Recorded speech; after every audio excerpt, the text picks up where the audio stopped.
Hello YouTube!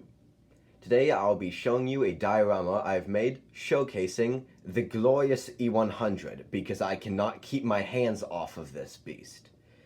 I must continue upgrading it.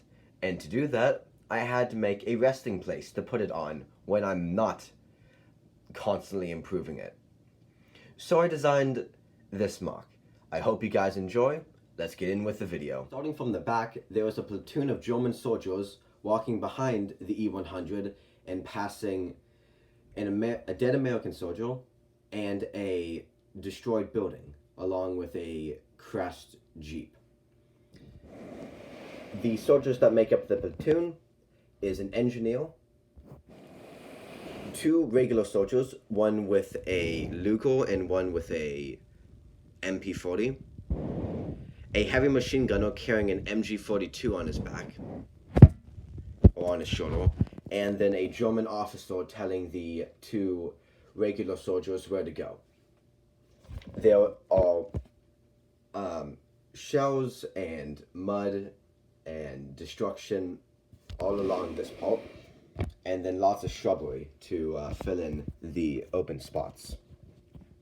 In the back here, inside of the blown out building, there is lots of ammunition and just tools and other stuff, and then two American troops that are hiding from the German convoy, and the upmost troop is shushing the other one so that they don't draw attention to themselves. There was also a Jeep that crashed into the building during a fight that happened, and the guy driving the Jeep is dead and hanging over the side. And now the fun part, the E-100. I did not change much on the interior, just added a couple more details. The main difference is the exterior, which I've added a lot of details to, which we will get into in a second, but a description of what's happening around the E-100. The E-100 is driving through a whole bunch of shrubbery and plowing its way through, as well as some type of sandbag defense, which it is also plowing through. And we have a German soldier with some forced camo, and then another engineer on the side, as well as bullets and other things. On this side, it is passing some trees, which are going to be knocked over when the turret hits them, because the tank was so big that it was literally taller than trees. On the E-100 itself, I've added like a cover on top of the night vision device for the driver, as well as some leaves and more chains. On the side, I've added a couple more, or should I say just one more, side skirt, one on each side. This one's just extended, but it gives it a little bit more variation. It looks like some of the side skirts have been blown off or removed. On the turret, that's where most of the detail is. There was a spare whole bunch of logs as well as chains, a ladder for the crew to get up. In the back, there is a Russian machine gun for some reason, a whole bunch of ammo boxes and buckets, and then a cup of beer because they're Germans. And moving forward, there is like a periscope, some more like leaves, and then an MG34 that is being held by this piece, so like it's in its resting position, and then the commander and the loader chatting, or just up on the top. Nothing's really changed on this side of the turret, still the two track links, and then some more leaves. On the back of the turret, there is another track link, and then on the back, there is bigger spare shell, German box with, I believe, its actual insignia on it. Yep, German box. Spare gun, tools, more boxes, and more foliage.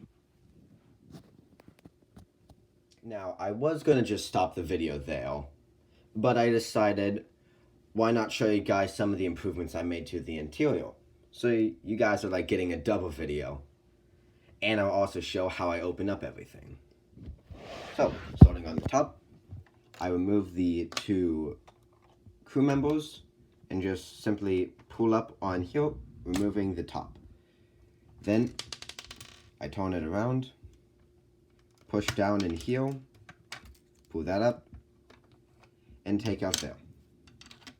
And that is how I open up the tank. So, in the turret, nothing's really changed. I just switched around how the ammo went and made like a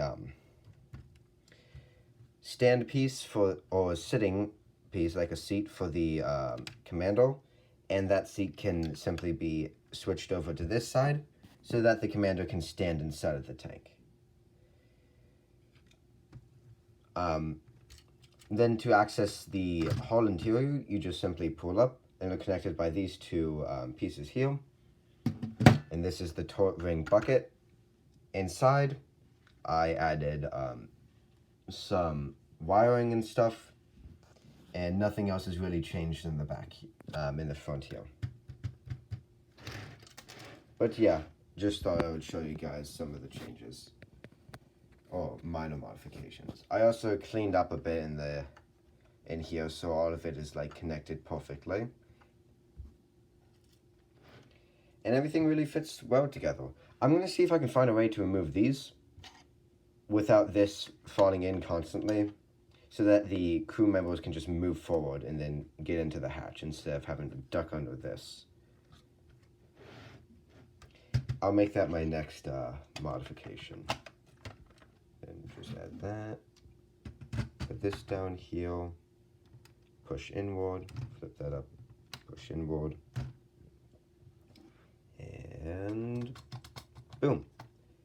E-100's back to normal.